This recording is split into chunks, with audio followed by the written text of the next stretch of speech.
This is the skeleton in Ron Paul's closet. This is from the Ron Paul newsletter, the February 1990 edition. Quote, "Boy, it sure burns me to have a national holiday for that pro-communist philanderer, Martin Luther King. I voted against this outrage time and time again as a congressman.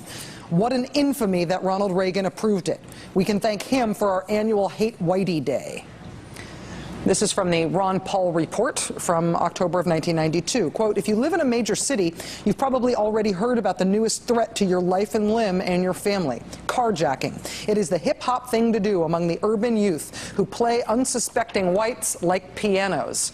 What can you do? More and more Americans are carrying a gun in the car. An ex-cop I know advises that if you have to use a gun on a youth, you should leave the scene immediately, disposing of the wiped-off gun as soon as possible. Such a gun cannot, of course, be registered to you, but one bought privately through the classifieds, for example. I frankly don't know what to make of such advice, but even in my little town of Lake Jackson, Texas, I've urged everyone in my family to know how to use a gun in self-defense. For the animals are coming." The New Republic a few years ago also unearthed this gem from the Ron Paul newsletters on the subject of foreign affairs. The end of apartheid's white rule in South Africa, described in a Ron Paul newsletter as, quote, "a destruction of civilization that was the most tragic to ever occur on that continent, at least below the Sahara."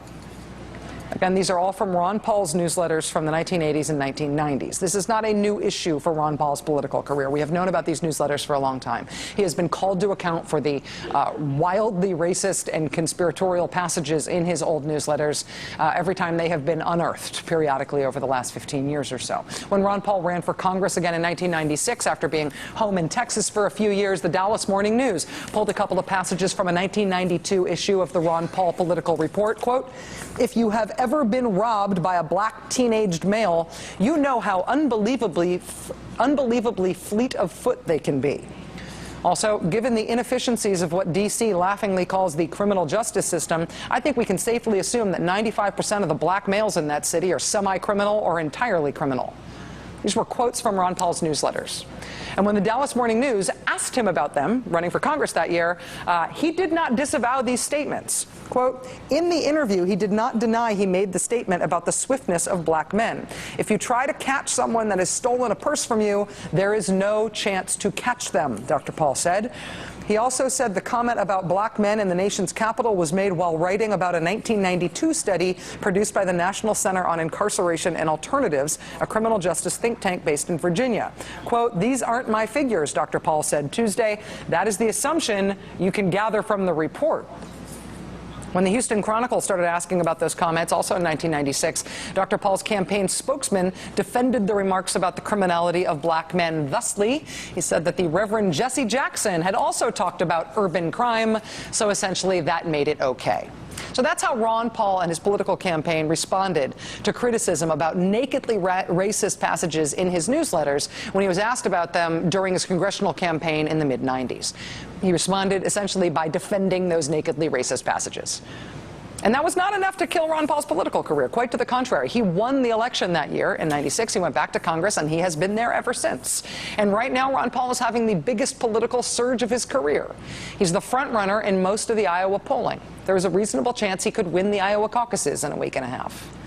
But now, in the face of the scrutiny that early state frontrunner status brings, Congressman Ron Paul has come up with a totally different explanation for what's in his old racist Ron Paul newsletters.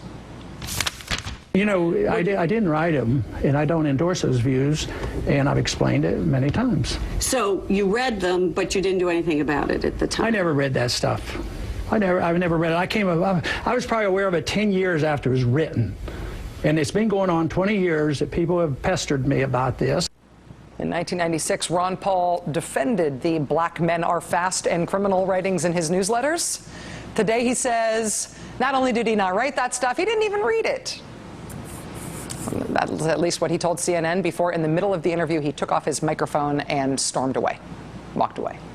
It is hard to believe that Ron Paul didn't see this coming, that he didn't think he'd need a good explanation while running for president for the fact that advice on how to shoot black young people without getting caught for it appeared under his big bold-faced name, as if he had written it, excuse me.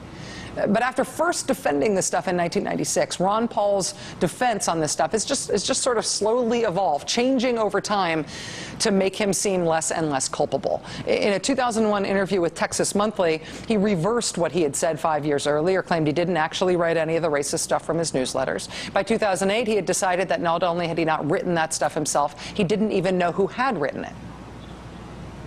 How did this stuff get in these Ron Paul newsletters? Who wrote it? Well, I have no idea. Have you ever heard of a publisher of a magazine not knowing every single thing? The editor is responsible for the daily activities, and people came and go, and there were some people that were hired. I don't know any of their names. I do not, absolutely honestly, do not know who wrote those things. Did you used to read these newsletters,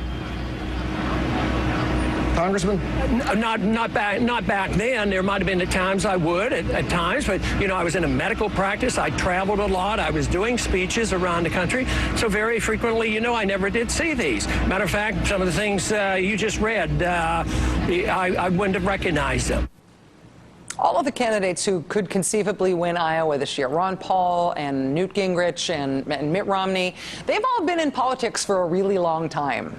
And they all have scandals in their past, perhaps none as scandalous as having overtly racist, violent diatribes written in your name. But what is reanimating this old dusty skeleton in Ron Paul's closet right now is not just the substantive disgust for what this scandal is. It's frankly Ron Paul's incoherent, inconsistent explanations for how it happened. He's supposedly Mr. Integrity, Mr. Consistent, right? His multiple stories and his unwillingness to explain this clearly, to clear it up in a way that seems credible, is what is giving this controversy new life, less than 2 weeks out from the Iowa race that polls now show him leading. Political science professor and MSNBC contributor Melissa Harris Perry will join us to help unpack all of that Ron Paul baggage next. I was still practicing medicine. That was probably why I wasn't a very good publisher, because I had to make a living. If not being a good publisher means letting people put out how to shoot black people without getting caught instructions under your name, then put Congressman Ron Paul down as not a good publisher. Joining us now is Melissa Harris Perry, political science professor at Tulane University, an MSNBC contributor, and tonight's guest host of The Last Word with Lawrence O'Donnell. Melissa, I'm looking forward to that. Yeah, it'll be good. Good to have you here. Ron Paul's defense when he is asked about this scandal now is that this is very far in the past. This is a settled matter. Why is everybody still talking about it? What's your reaction to that?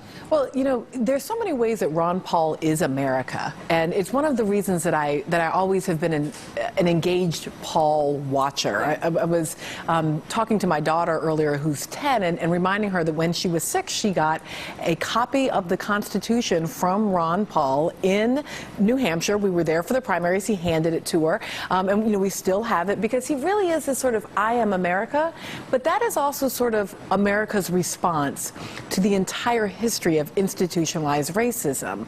Let's not talk about that. Let's not think about that. That was in some time in the past. I'm now this remade thing. And so we don't have to cope with any of the residual realities of American racism. So I actually feel like, on the one hand, it's easy to beat up on Paul, but he's part of, symptomatic of something larger.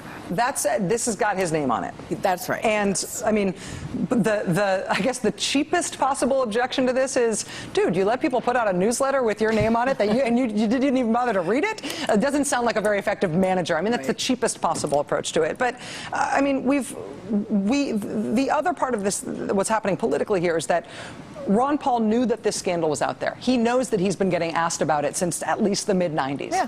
And he knows that he doesn't have a coherent explanation for what happened here. Right. Didn't bother to come up with one even while running for president again. Is he banking on people not caring about it, or is that sort of dereliction of duty, politically speaking? No, I think, so I agree. The cheap, seats are, well, you put out a newsletter and you didn't know, what it said, or you're just sort of a bad politician. No, this smacks of someone who fundamentally believes in the inequality of African Americans and probably other people of color relative to whites, and a belief that white Americans should have a right to behave in a way that represents what he would understand as freedom, but that freedom doesn't stop at or it doesn't have to respect the freedom of people of color. And so you don't have to quite work up a political explanation for it because it's a deeply ingrained belief. It's part of his sort of ideological adherence. So I don't think it's about being a bad politician. I think it's about believing that if some black kid wants to take your car, you have a right to kill that person. The Ron Paul defense is that he didn't write this stuff. It was essentially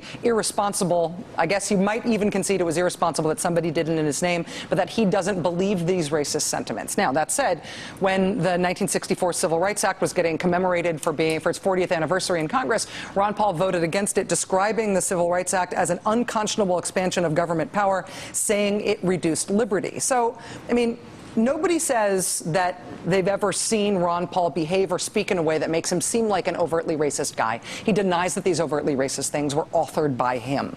But at what point does his civil rights and race track record intersect with his defense? Well, look, it's under his name and it's written down. You and I both exist in a business where we write collaboratively, we present ideas collaboratively. Yeah. You know, it's your head, you know, from here up saying the words, but it's part of a collaborative process. But you take responsibility for it once it comes out of your mouth. You don't turn around and say, oh, that was my segment producer. I don't actually really think those things. Right. No, that's your responsibility. And so I think we can lay this right at his feet for justice. We don't need him to say, oh, yes, of course, I believe that. He need not be David Duke, who will openly say, oh, yes, I was a member of the Klan and all of this. He can simply be the person who, under his name, allowed this to be public. And when he says, I disavow it, how far does that go? What else does he have to do to prove that he really means that he disavows it? Well, I mean, I think at a minimum, I would like to hear the reasons that these arguments are either inaccurate or wrong. I mean, there needs to be some reasoning. Ron Paul, whatever else he is incredibly good at giving reasoned arguments, often based in kind of American historical, constitutional language. Let's hear that argument for racial equality. I think that would be the way that he could put this away. Otherwise, I think this might mean the end for him. That's what I think about it anyway. Melissa Harris-Perry, political science professor at Tulane, MSNBC contributor, guest host of The Last Word at the top of the hour. 2 minutes. I know. Thank you for being here. I really appreciate it. Thanks. All right. Still to come here.